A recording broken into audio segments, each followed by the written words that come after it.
বিয়ের পূর্বে কোনো মেয়ের গায়ে হাত দিবি না ভাই আমার, খবরদার। বিয়ের পূর্বে কোনো মেয়ের সাথে কথা বলবি না, খবরদার। তোর যোগ্যতা নেই ওর সাথে কথা বলার। তুই কে রে? বামন হয়ে চাঁদের দিকে হাত বাড়াবি না। আমার বোনরা চাঁদ।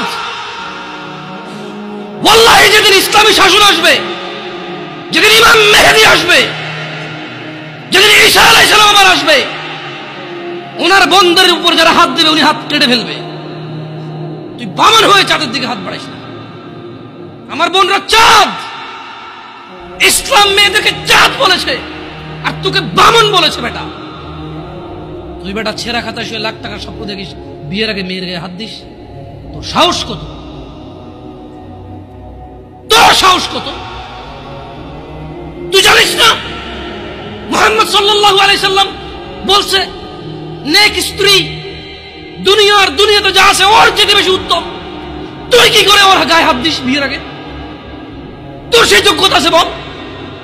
তোকে আল্লাহ জাহান্নামে ফেলবে, তোকে আল্লাহ জ্বলন্ত আগুনে নিক্ষিপ্ত করবে, তোর শরীর পচবে, তোর শরীরের গন্ধে জাহান্নামীরা থাকতে পারবে না। তোকে আল্লাহ এত নিকৃষ্ট শাস্তি দেবে কেন? কারণ তুই এত বড় জঘন্য কাজে লিপ্ত হয়েছিস।